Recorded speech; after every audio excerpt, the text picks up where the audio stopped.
Imagine this, a calm summer morning in July 1545. The sea around Portsmouth shimmers like liquid gold. Thousands gather at the harbor, cheering, waving flags, and singing songs of victory. At the center of it all stands a ship, a masterpiece of power, pride, and perfection. She is the pride of England, the symbol of King Henry VIII's might, the Mary Rose. Her hull towers above the water, painted in deep black and gold. Her decks are alive with over 400 men, archers, sailors, gunners, carpenters, each ready to defend their king's honor. Henry himself watches from his fortress on the shore, confident, unshakable. This ship, his creation, his dream, was meant to dominate the seas. But what happened next? No one could have imagined. Within minutes, the cheers turned into screams. The pride of England began to tilt, slowly at first, then violently. Cannons slid across decks, men shouted in terror, and the mighty Warship, once hailed as unsinkable, began to drown in front of the king's very eyes. Hundreds vanished beneath the waves. No battle, no storm, no enemy cannon. Just silence, and the sound of England's greatest ship slipping into the deep. For centuries, the Mary Rose remained lost beneath the sea, buried in silt, frozen in time, forgotten by history. Until one day, over 400 years later, a group of divers found her again. And what they discovered wasn't just a shipwreck, it was a perfectly preserved world from another age. Shoes still resting by bunks, plates still stacked by the galley, bones still lying where the sailors had fallen.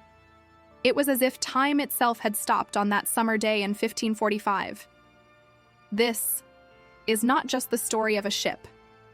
It's the story of ambition and arrogance, of power and pride, and of the fragile line that separates glory from ruin. From the dream of a king, to the depths of the sea, to her miraculous resurrection, this is the untold story of the Mary Rose, the warship that refused to be forgotten.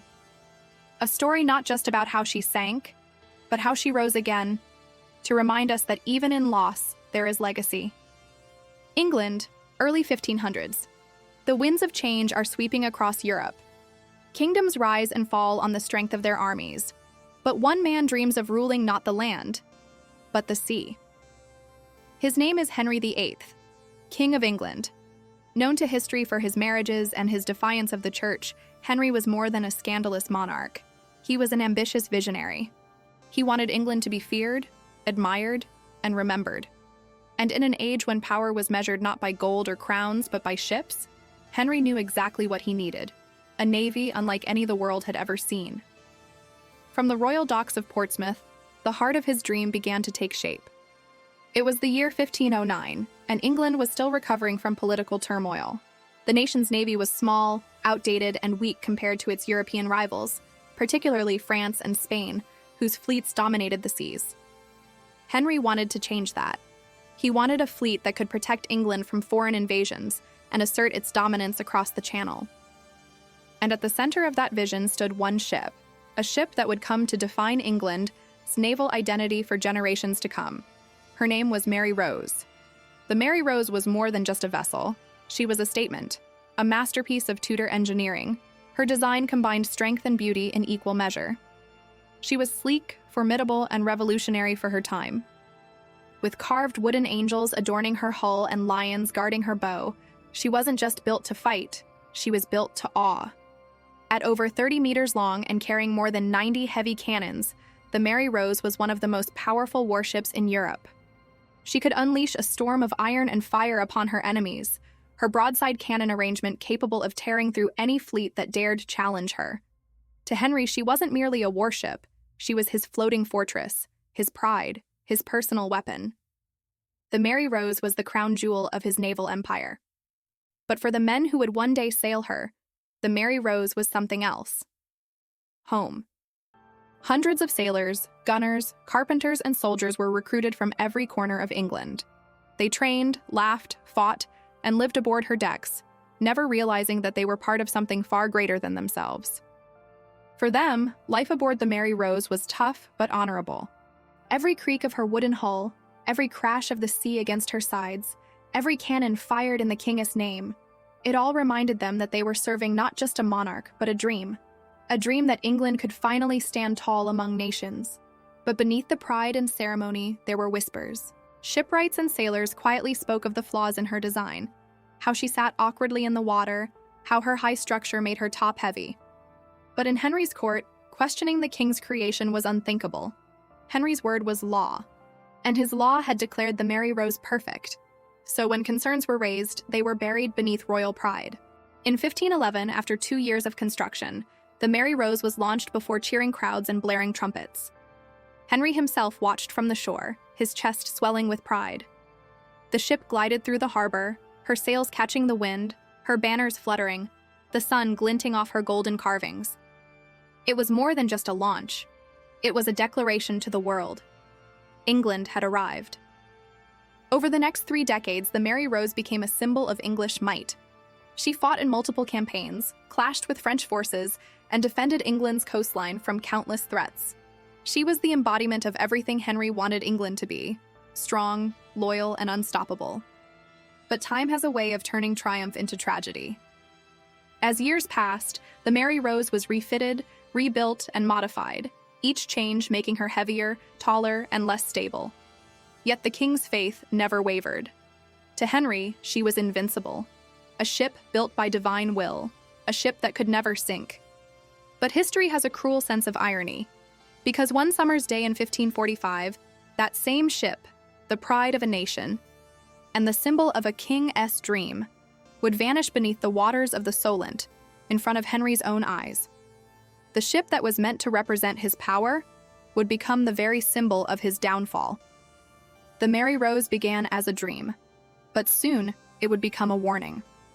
A warning about the dangers of pride, of power unchecked, of dreams built too high, and foundations too fragile to hold them. The king's masterpiece was about to face her destiny, and the sea was waiting. The Mary Rose was not born in a single moment of glory. She was forged, plank by plank, nail by nail, from the dreams and obsessions of a king who demanded the impossible. It was the year 1509, and England's docks at Portsmouth had become a kingdom of their own, filled with the sounds of hammers striking iron, saws cutting oak, and voices shouting over the crash of the tide. Dozens of shipwrights, carpenters, blacksmiths, and sailors toiled endlessly under royal command. The air smelled of tar, salt, and sweat, the scent of empire in the making. They were not just building a ship, they were building a legend.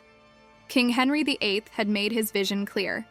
He wanted the largest, most powerful warship in all of Europe, something that would outshine the fleets of France, Spain, and even Venice, whose naval power ruled the Mediterranean.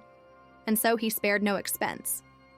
English oak was brought from royal forests across the kingdom, strong, seasoned, and chosen only from trees that had stood for centuries. Iron was smelted in roaring forges, molded into cannons and anchors. Rope makers worked day and night twisting hemp for the rigging. Every element, from the carvings to the cannons, had to be fit for a king. But Henry's vision came with a price: speed. He demanded that the Mary Rose be built quickly, faster than any ship of her kind, and in the rush to please their monarch, compromises began to slip through the cracks. The Mary Rose was a masterpiece of innovation but also a gamble.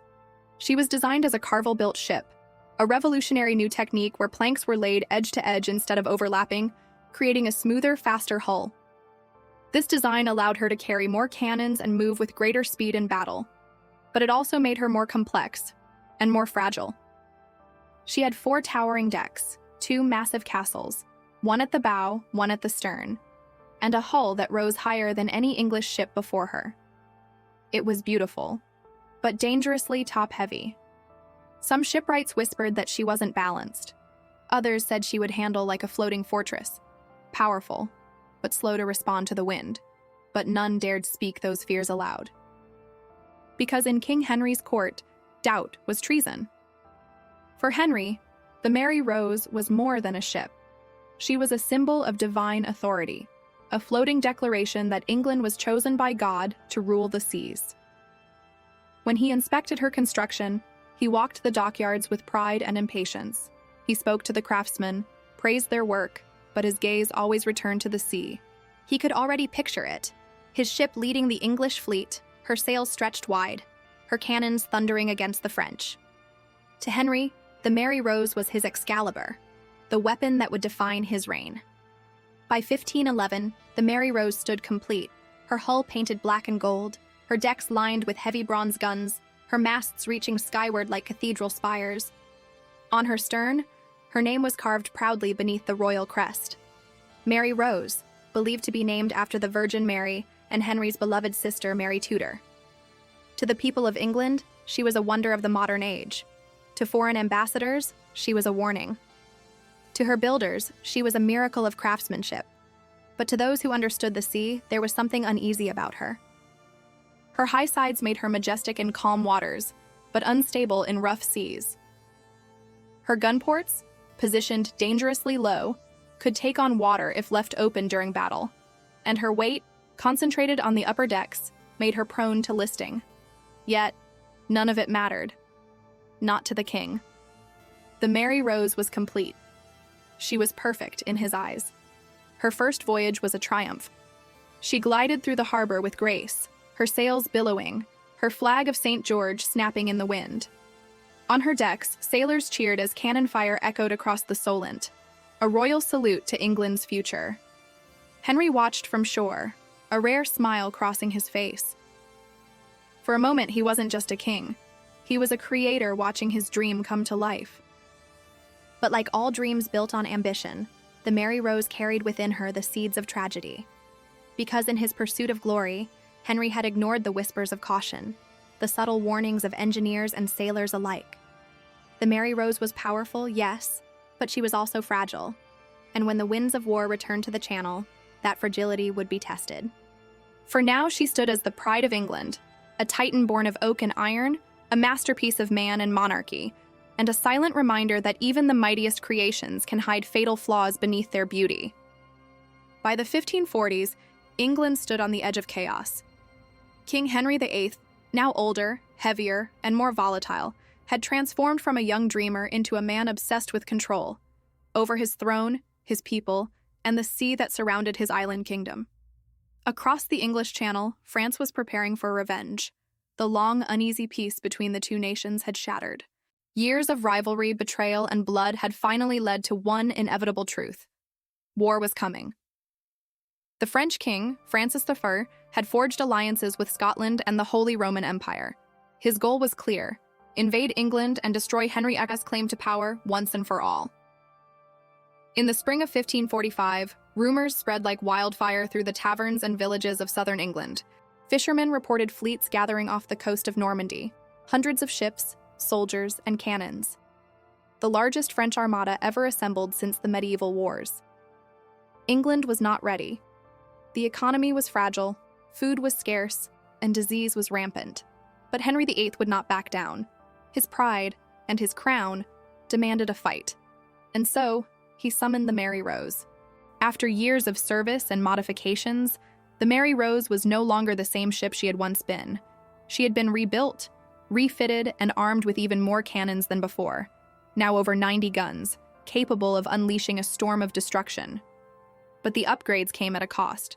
She was heavier, slower, and dangerously unstable. Still, when her sails unfurled in Portsmouth Harbor that summer, she remained a sight to behold, her black hull gleaming, her flags snapping in the wind, her decks alive with over 400 men preparing for war. To the people watching from shore, she was still the pride of England, a symbol of strength in a time of uncertainty. The English fleet gathered in the Solent, the narrow stretch of water between Portsmouth and the Isle of Wight. It was there they would meet the French Armada.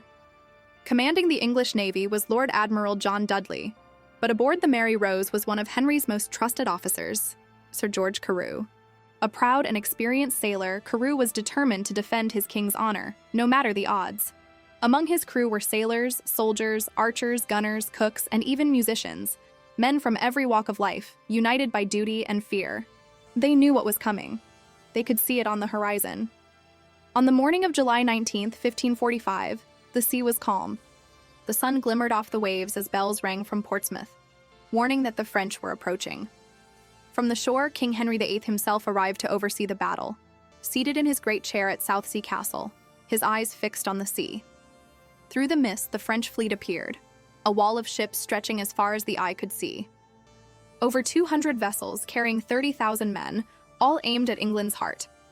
The English fleet was outnumbered, barely 80 ships strong, but they had the advantage of defense and familiarity with the waters. Still, no one could ignore the scale of what was coming. It wasn't just a naval battle, it was a fight for England's survival. As the two fleets drew closer, the sea filled with tension. Drums beat, flags rose, the air smelled of gunpowder and salt. Aboard the Mary Rose, men scrambled to their stations, cannons were loaded, powder kegs rolled into place, and the crew braced for the King's signal. Sir George Carew stood at the helm, shouting orders, his voice carried by the wind. "Hold fast, men! England watches today!" From his fortress, Henry raised his hand, and the battle began. The first cannon fired, echoing across the Solent like thunder. Then another, and another. Soon, the entire sea was engulfed in smoke and chaos. The Mary Rose fired broadside after broadside, her cannons roaring like lions. Flaming iron tore through the air, smashing into French ships. One vessel erupted in flames, another listed heavily to the side. For a moment, it seemed the English might prevail.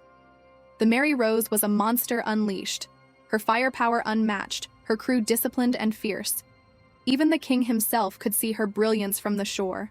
She was his dream come to life. But beneath the triumph, danger was stirring. The wind shifted, the tide began to change, and as the French pressed closer, the Mary Rose turned, just slightly, to unleash another round of cannon fire. It was a maneuver she had performed countless times before. But this time, something went wrong. The ship tilted, ever so slightly, as the lower gun ports, open for firing, dipped too close to the waterline. A single wave crashed against her side, spilling over and flooding the lower deck. Then another wave hit, harder. Within seconds, hundreds of gallons of seawater rushed inside the ship. Sailors shouted, gunners tried to close the ports, officers screamed for balance. But the Mary Rose was already beginning to list. The king's masterpiece, his pride, his power, his dream, was teetering on the edge of disaster. What began as England's moment of glory was about to become one of its darkest hours. And as the cannons thundered and men shouted in panic, the Mary Rose, the invincible titan of the English fleet, began to turn on her side. Unaware that in just a few short minutes, she would be gone forever. July 19th, 1545. The morning sun shimmered over the calm waters of the Solent, the narrow channel separating the English coast from the Isle of Wight. The air was thick with the scent of salt, smoke, and tension. On the horizon, the French Armada loomed, a floating fortress of over 200 ships, their masts stabbing the sky like a forest of spears.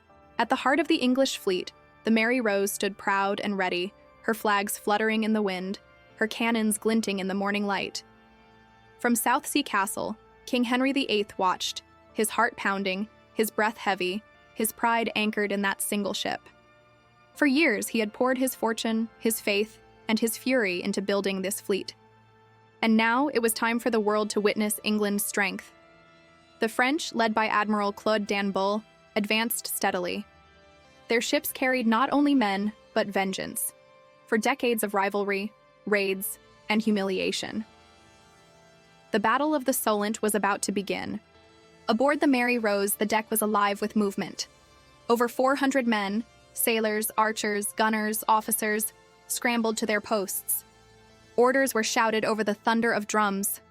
The crew loaded bronze cannons, primed muskets, and braced themselves for the oncoming storm. Sir George Carew, the ship's captain, stood at the stern, his armor gleaming.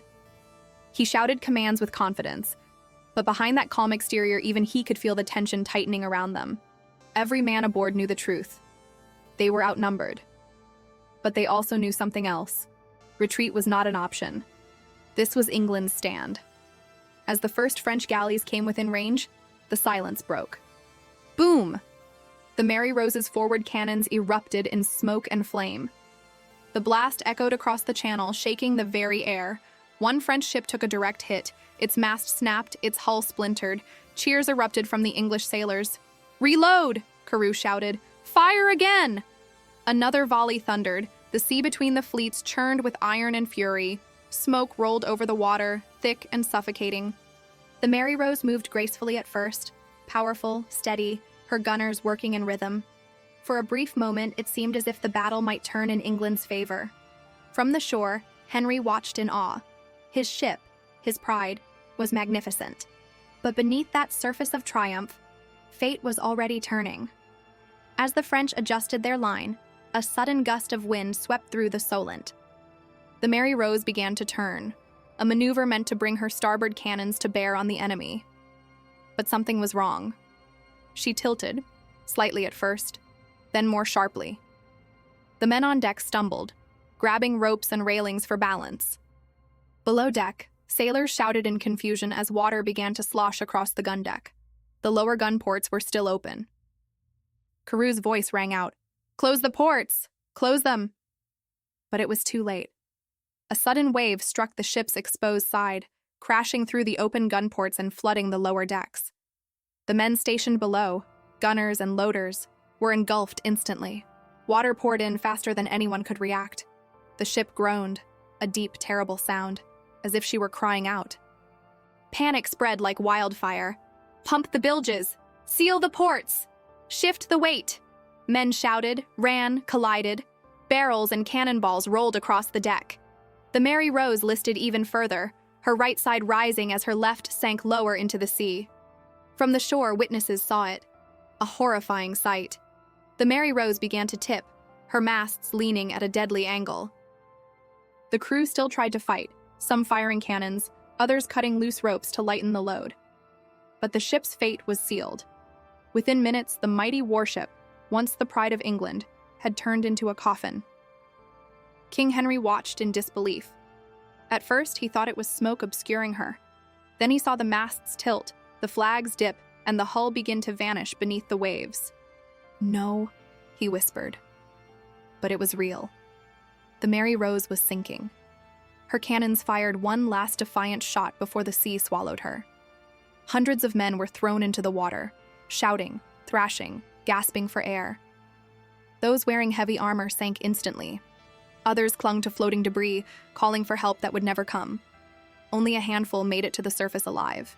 From the shore, soldiers and civilians watched helplessly as the once proud ship disappeared beneath the calm waters of the Solent, leaving behind only ripples and silence.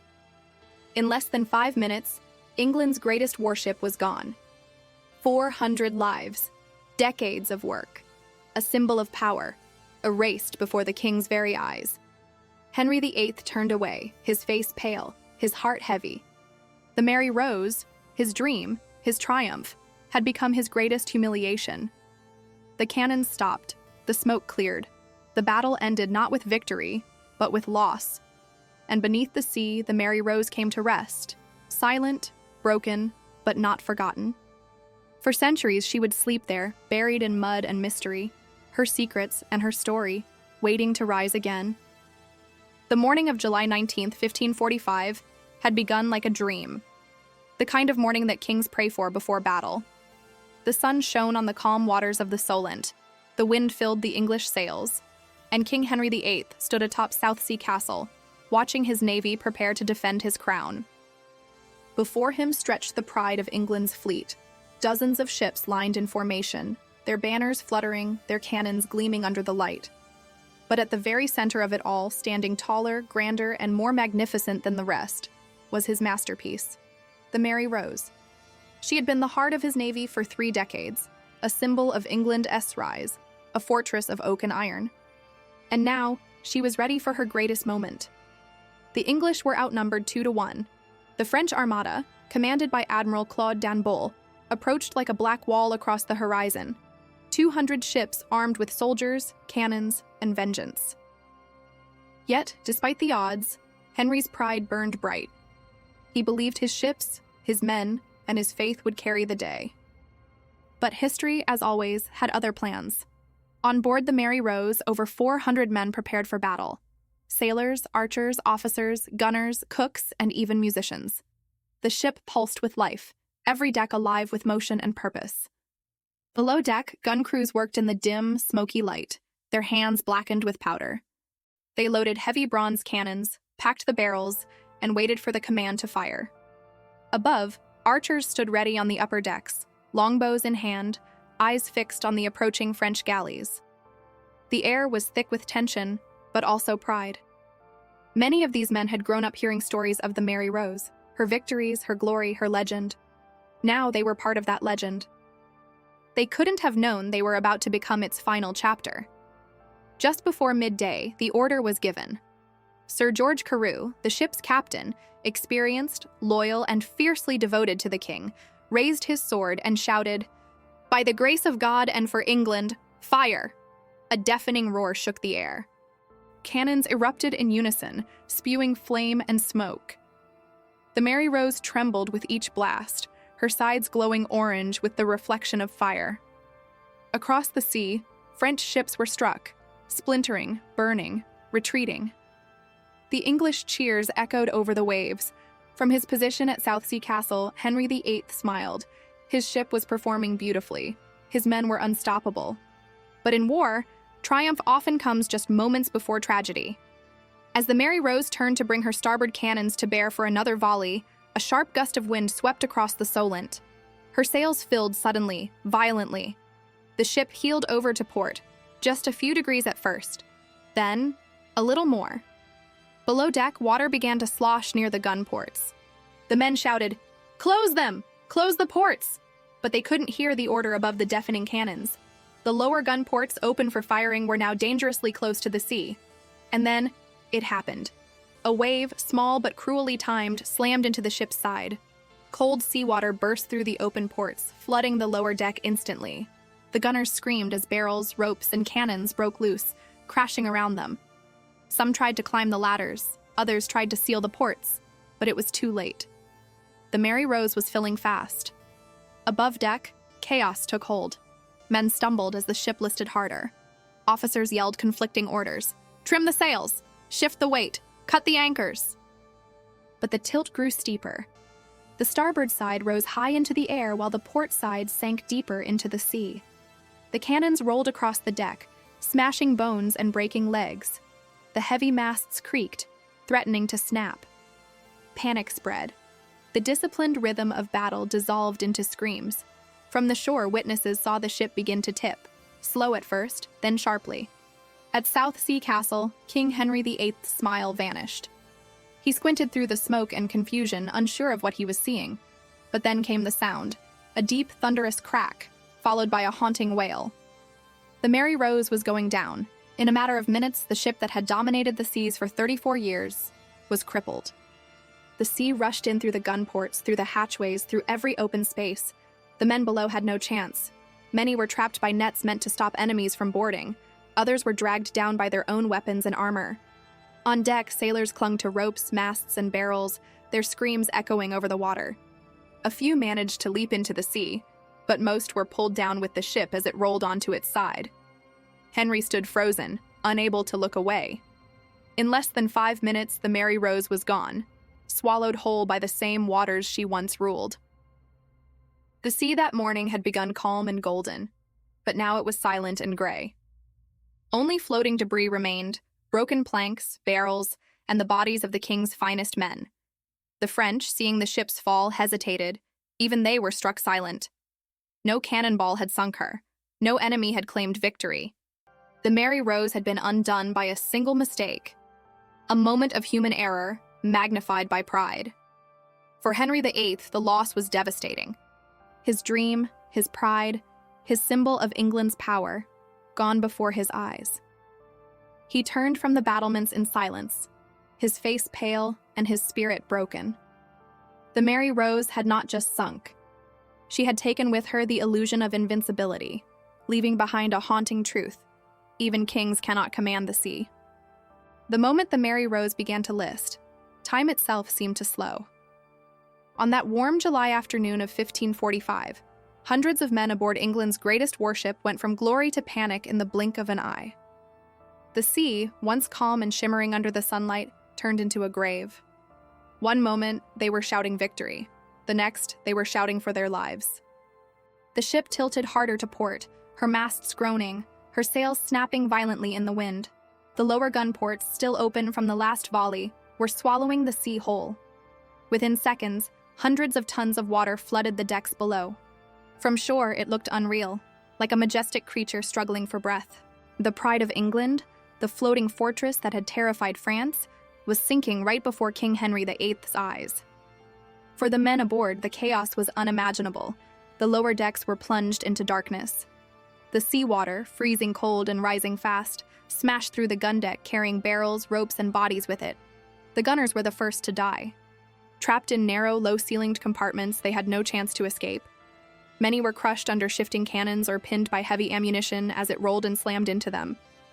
Above, the archers and sailors fought to climb higher, toward the open deck. They scrambled up ladders and ropes, clawing their way through smoke and screams. But panic made even strong men helpless. Some grabbed floating debris. Others clung to each other. Many never made it past the halfway point. Captain George Carew, standing on the command deck, was among the last to realize the full scale of the disaster. He shouted for balance, for calm, for the men to obey his orders. But his voice was drowned by the roaring sea and the cracking wood. "Seal the ports!" he cried. "Close the lower hatches!"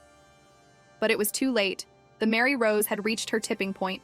With a deep, final groan, her massive hull rolled onto her side. The cannons tore free from their mounts, smashing through walls and decks as gravity claimed them. The men who tried to run were thrown violently against the walls or swept away as the sea rushed in from every direction. On the open deck, the world spun sideways. The ship tilted so far that sailors tumbled into the water, their armor dragging them down instantly. Others hung desperately onto ropes and railings, their hands bleeding as the ocean swallowed their footing. Some tried to leap into the sea, only to be sucked under by the vortex forming around the sinking ship. The Mary Rose went down fast. Within minutes, her tall masts vanished beneath the waves. Her flags, once symbols of Henry's pride, fluttered one last time before disappearing into the deep. From Southsea Castle, Henry watched in stunned silence. His greatest ship, his symbol of divine power, his pride, gone. He stood motionless as his attendants whispered in disbelief. No cannonball had struck her, no storm had come, no enemy had claimed her. The Mary Rose had sunk in full view of her king, brought down not by war, but by human error and hubris. For a long moment, there was only silence. The cannons stopped firing. The French ships ceased their advance. Even the wind seemed to pause. The greatest warship England had ever built, gone in less than 5 minutes. In the water, survivors clung to barrels and broken planks, their cries echoing faintly across the Solent. Only 35 men would live to tell the tale, out of more than 400. They were rescued by nearby boats, their faces pale, their voices trembling as they recounted what had happened. "It was as if the sea took her," one sailor said later, "as if she was pulled under by her own pride." For the families waiting at Portsmouth, the news was unbearable. Wives, children, fathers, and brothers, all gone in an instant. There were no bodies to bury, no graves to visit. The sea had claimed them all. For Henry VIII, the loss was personal. The Mary Rose had been more than a ship. She had been the embodiment of his reign, his vision of England's power. Watching her sink was like watching his own strength crumble. He withdrew from the battlements without a word. His courtiers dared not follow. For days, the king mourned in silence. Reports say he refused to eat. Others say he wept behind closed doors, something few had ever seen him do. Because for all his power, Henry had learned a cruel truth that day. Even kings cannot command the sea.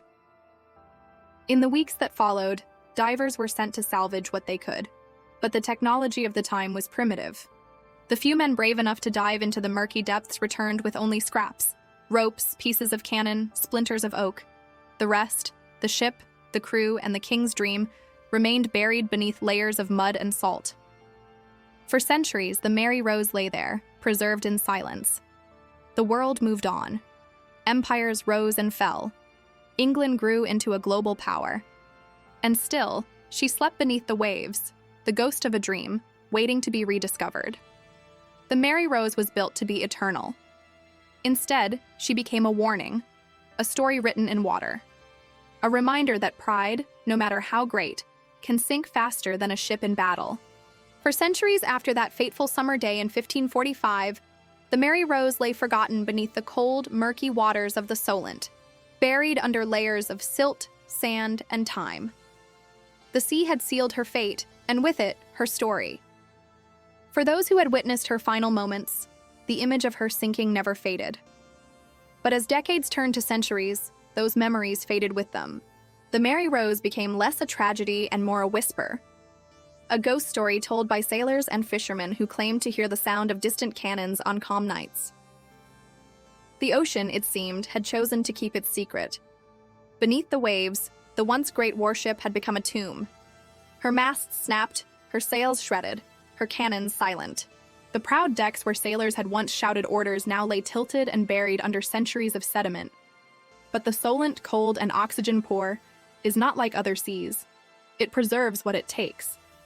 And so, in the eerie stillness below, time stopped.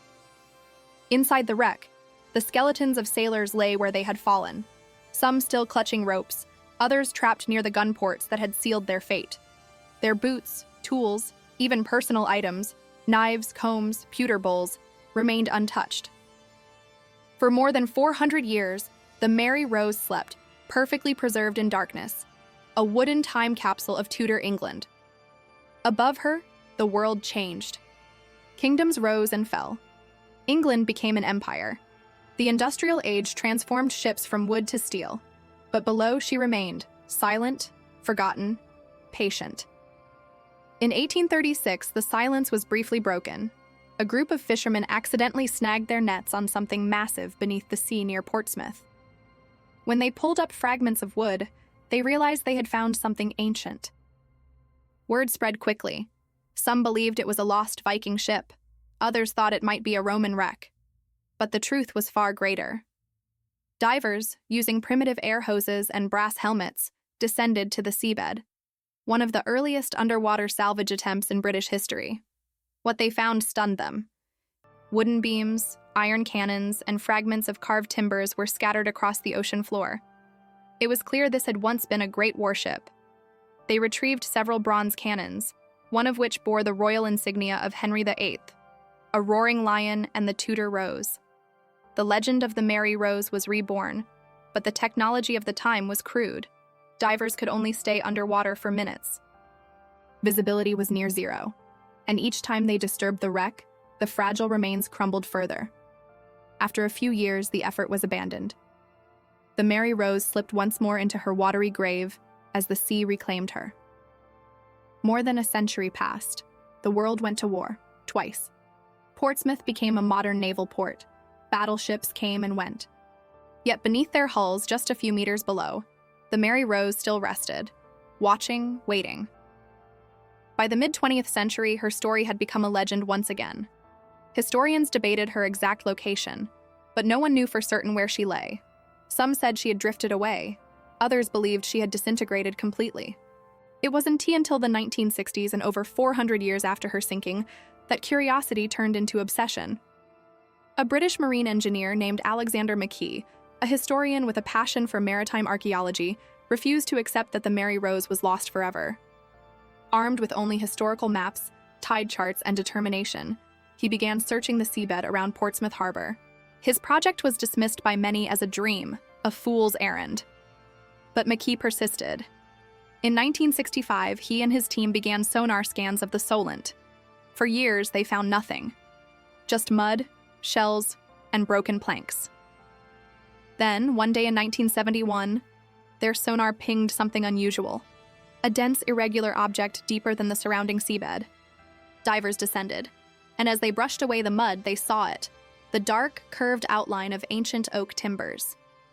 After 426 years, the Mary Rose had finally been found. When the news broke, it captured the world's imagination. Here was a ship that had sailed under Henry VIII himself. A warship lost in battle, now found almost perfectly preserved beneath the sea. But as archaeologists examined her remains, they were struck not just by what survived, but by what she represented. Inside the wreck, they found human bones, weapons, tools, and personal belongings. Everything from combs and leather shoes to musical instruments.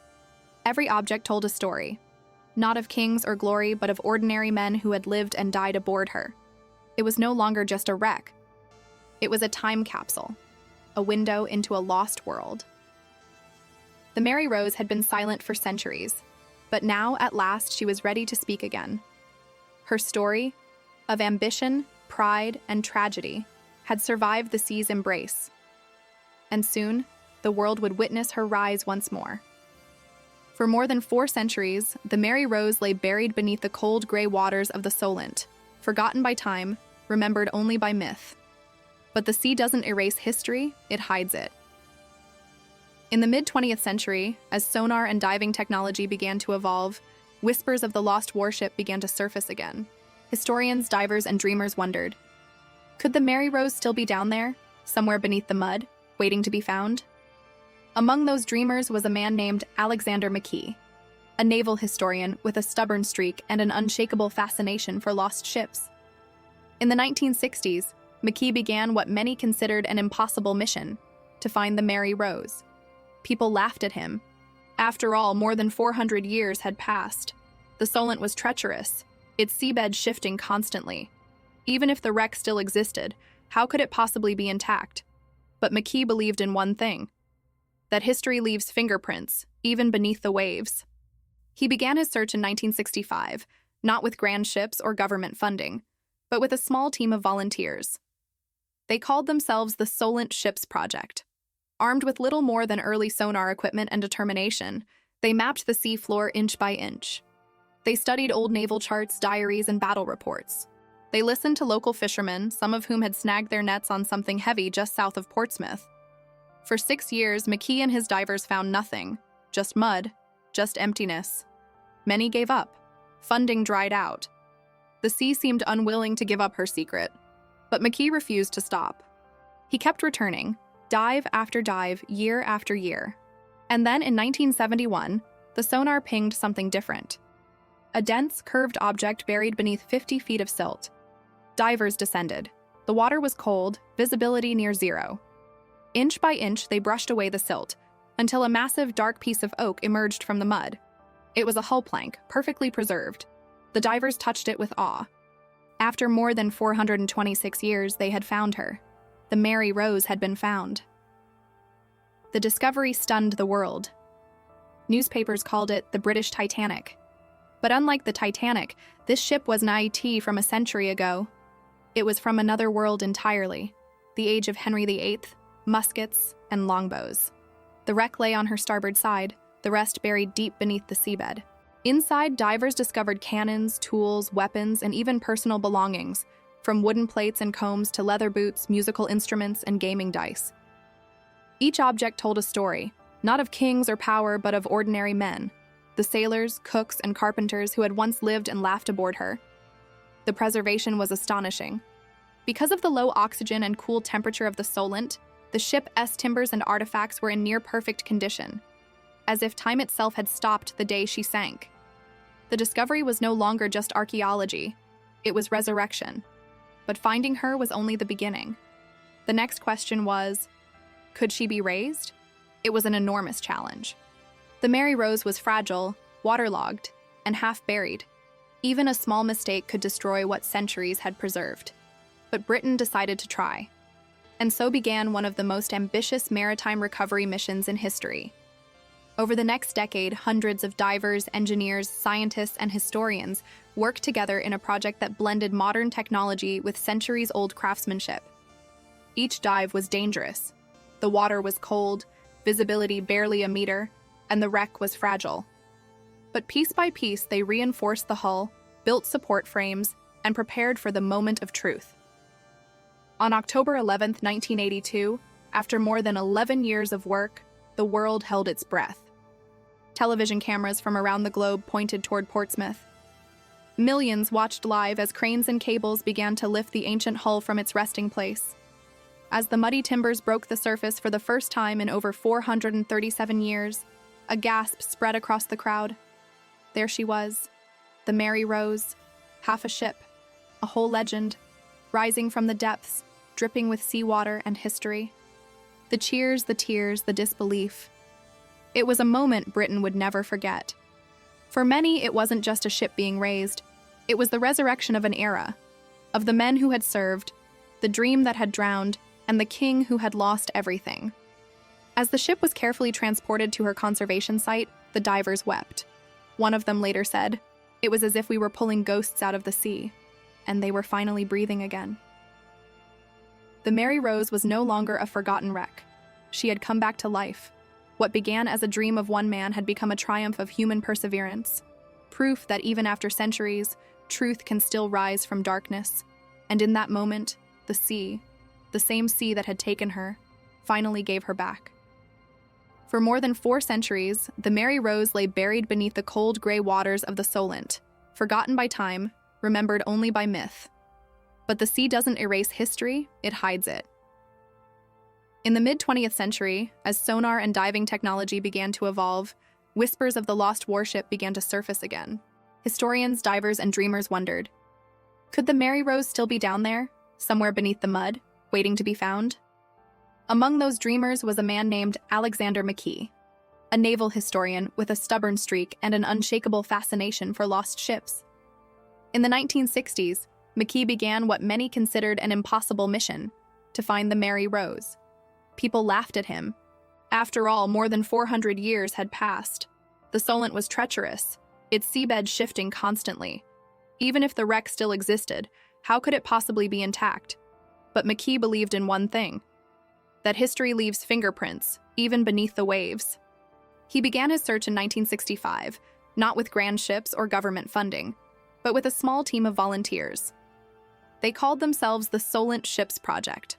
Armed with little more than early sonar equipment and determination, they mapped the sea floor inch by inch.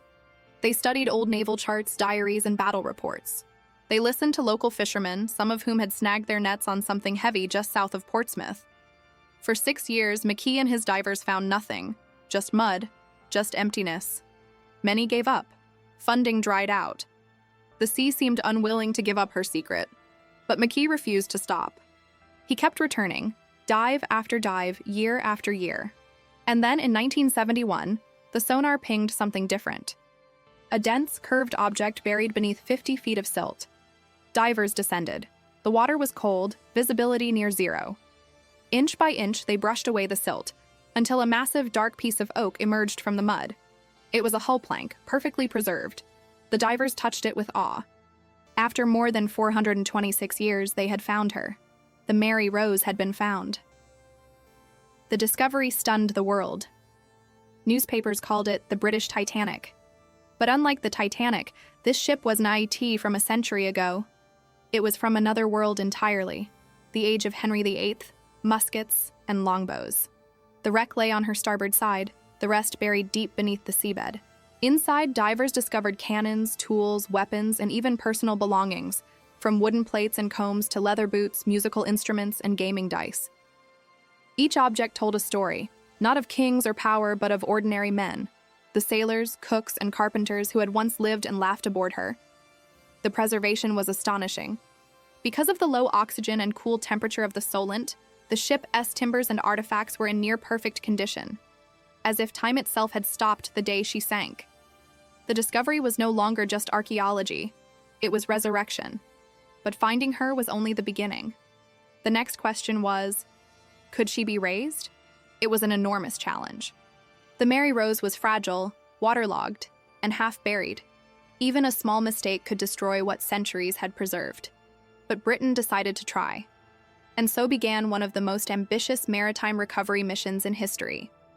Over the next decade, hundreds of divers, engineers, scientists, and historians worked together in a project that blended modern technology with centuries-old craftsmanship. Each dive was dangerous. The water was cold, visibility barely a meter, and the wreck was fragile. But piece by piece, they reinforced the hull, built support frames, and prepared for the moment of truth. On October 11, 1982, after more than 11 years of work, the world held its breath. Television cameras from around the globe pointed toward Portsmouth. Millions watched live as cranes and cables began to lift the ancient hull from its resting place. As the muddy timbers broke the surface for the first time in over 437 years, a gasp spread across the crowd. There she was, the Mary Rose, half a ship, a whole legend, rising from the depths, dripping with seawater and history. The cheers, the tears, the disbelief. It was a moment Britain would never forget. For many, it wasn't just a ship being raised. It was the resurrection of an era, of the men who had served, the dream that had drowned, and the king who had lost everything. As the ship was carefully transported to her conservation site, the divers wept. One of them later said, "It was as if we were pulling ghosts out of the sea, and they were finally breathing again." The Mary Rose was no longer a forgotten wreck. She had come back to life. What began as a dream of one man had become a triumph of human perseverance, proof that even after centuries, truth can still rise from darkness. And in that moment, the sea, the same sea that had taken her, finally gave her back. For more than 400 years, the Mary Rose slept beneath the waves, silent, forgotten, and buried in the mud of the Solent. And yet, when she finally rose again, she brought with her something far greater than wood, cannons, or artifacts. She brought a story, one that continues to echo across generations. When visitors step into the Mary Rose Museum in Portsmouth today, they're not just walking into a building. They're stepping into a memory, a living ghost of Tudor England. The air feels heavy, almost reverent. The lights are dim, designed to mimic the deep sea. The ship's timbers, preserved and supported, stretch like ribs in a cathedral of history. You can almost hear the creak of wood, the distant crash of waves, the faint murmur of men shouting orders. Echoes from 5 centuries ago. This isn't just a relic, it's a resurrection. The Mary Rose has become a bridge between two worlds, the world of Henry VIII's ambition, and the world that finally understood the cost of it. When archaeologists uncovered the ship, they didn't just find weapons of war, they found evidence of human lives, real people who lived, dreamed, and died for a cause they didn't fully understand. For centuries, history remembered kings and battles, but not these men.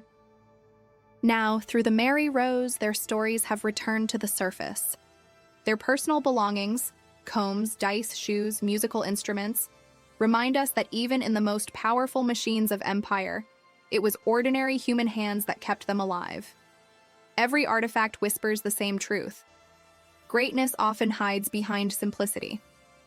But the Mary Rose's legacy doesn't stop at memory.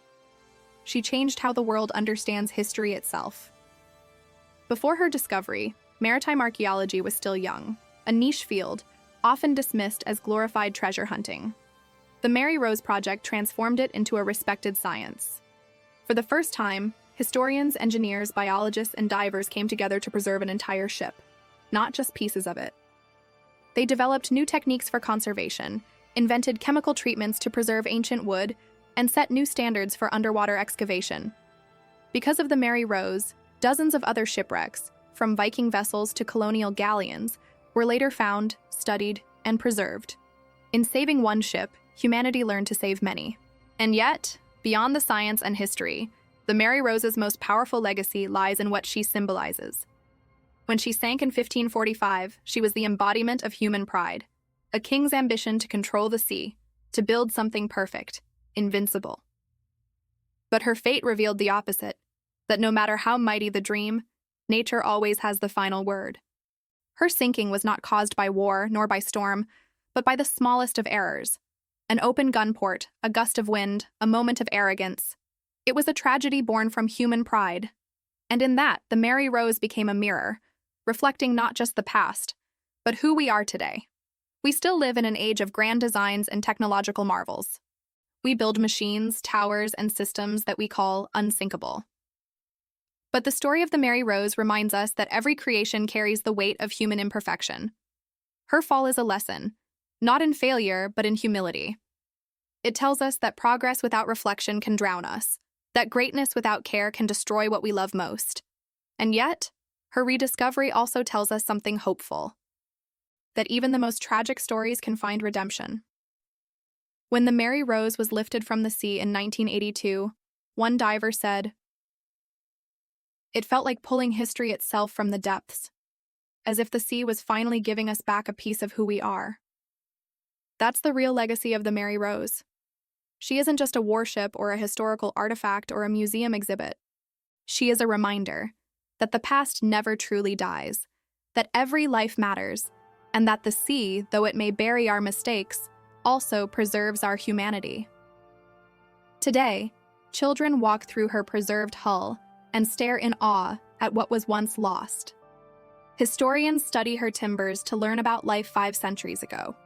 Tourists leave in silence, touched not by the power of kings, but by the fragility of men.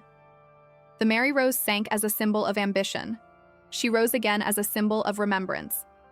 And in that transformation lies her true power. Not just a story of loss, but a story of rediscovery, resilience, and respect for those who came before us. Centuries ago, the Mary Rose went to war and never came home. But today she sails again, not across oceans, but across time, carrying with her the voices of those who once served her, and the lesson that even in tragedy, beauty endures. The sea took her. History returned her. And in that, she became immortal.